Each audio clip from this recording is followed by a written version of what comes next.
This is the last known photo of Johnathan Everett Boley, a moment frozen in time. Not long after this image was taken, Johnathan vanished. On December 31, 2025, authorities were alerted that a young boy had gone missing. According to the first information provided to police, Johnathan had been under adult supervision earlier that day. At some point, he was no longer there. There were no immediate signs of a struggle, no report of forced entry, no clear indication that anything unusual had happened. The explanation given was simple. Johnathan disappeared suddenly. That first story became the foundation of the investigation. Law enforcement responded based on what they were told. The case was treated as a missing child scenario, possibly involving a brief lapse in supervision or a wandering incident. Search efforts were launched accordingly. Nearby areas were prioritized. Surrounding land was searched. The assumption was that Johnathan had gone missing within a short, narrow window. That approach made sense if the first account was accurate. In missing child cases, early assumptions matter. Police rely on the initial explanation to estimate distance, urgency, and survival likelihood. Minutes and hours shape where and how officers search.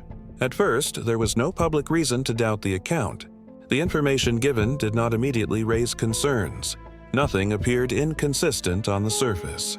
But investigations do not rely on surface-level clarity. As officers continued reviewing the case, they began asking routine follow-up questions, not to accuse, but to understand. When was Johnathan last seen? Who saw him last?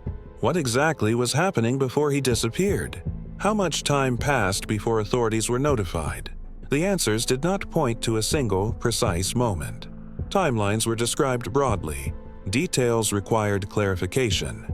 The sequence of events became harder to lock down. Nothing dramatic surfaced. No statement completely collapsed.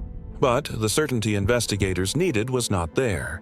And when the exact moment of disappearance cannot be fixed, the search window cannot be fixed either. Without that anchor, police cannot confidently determine how far a child could have gone, or which scenarios remain realistic. At this stage, no conclusions were drawn, but internally something changed. Because the first story, the one guiding the search, was no longer solid ground. Once the search was underway, investigators began doing what they always do next. They went back to the beginning. In cases involving missing children, police do not look for drama. They look for alignment. They return to the first account and test it against logic, timing, and expectation. In the case of Johnathan Everett Boley, the core assumption was clear. Johnathan had vanished suddenly, within a short window, while under supervision. That assumption guided the early search radius. But as officers reviewed the details more closely, they needed to answer basic questions.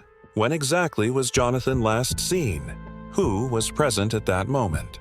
What was happening immediately before he disappeared? How much time passed before the alarm was raised? These questions are not about blame. They are about precision. The answers did not immediately contradict each other. But they did not settle into a single, clear timeline either. Moments were described in general terms. Exact minutes were difficult to define. The sequence of events required clarification. For investigators, this creates a problem.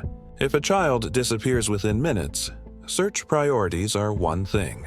If the window is longer, even slightly, those priorities change. Distance calculations change. Exposure risks change. Search strategy changes.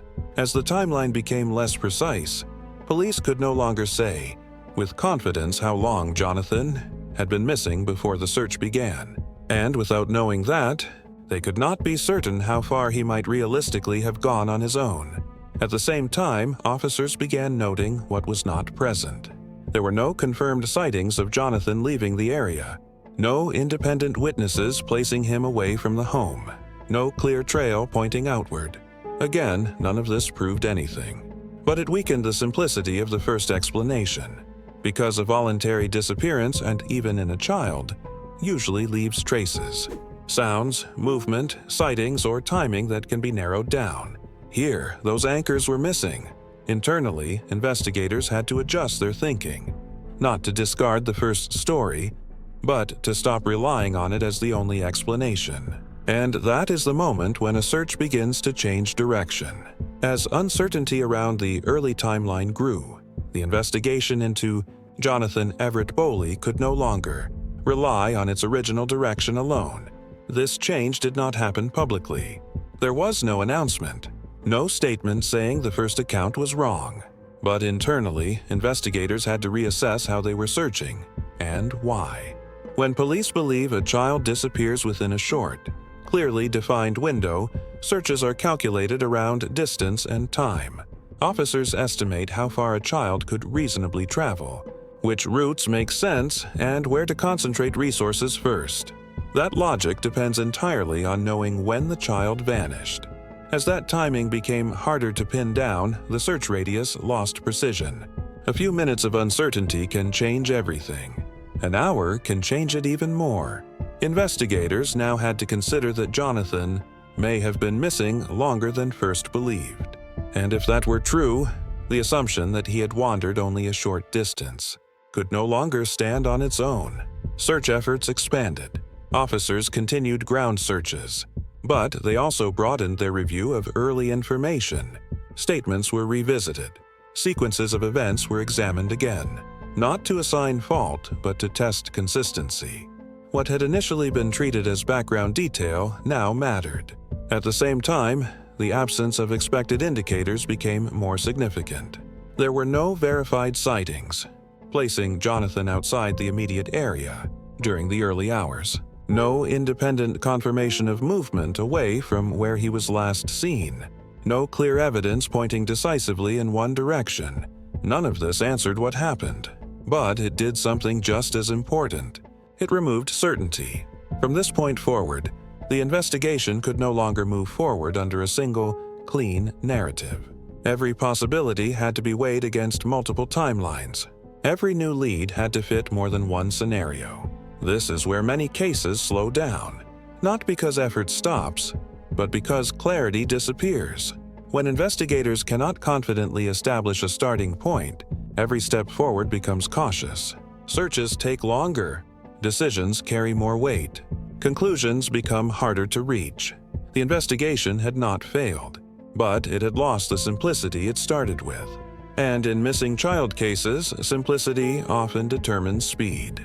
As days passed, the disappearance of Johnathan Everett Boley did not become clearer. It became more complicated. Search efforts continued. Information was reviewed again and again. Investigators worked through what they knew and what they could not confirm. But one problem never fully went away. Police were never able to lock down the exact moment Johnathan vanished. That uncertainty traces directly back to the first account given to authorities. The initial explanation shaped where officers searched first, how far they believed Johnathan could have traveled, and which possibilities were prioritized. Once that explanation required clarification, those early decisions could not simply be undone. Time had passed. Conditions had changed. Opportunities narrowed. This is not unusual in missing child cases. Early accounts are often given under stress. People describe events as they remember them. Seeing all these people that don't know her, people from out of town, they've just come together and put all these efforts. Not as they occurred minute by minute. Memory compresses time. Gaps are filled without intent. Investigators understand this. But investigations still depend on precision.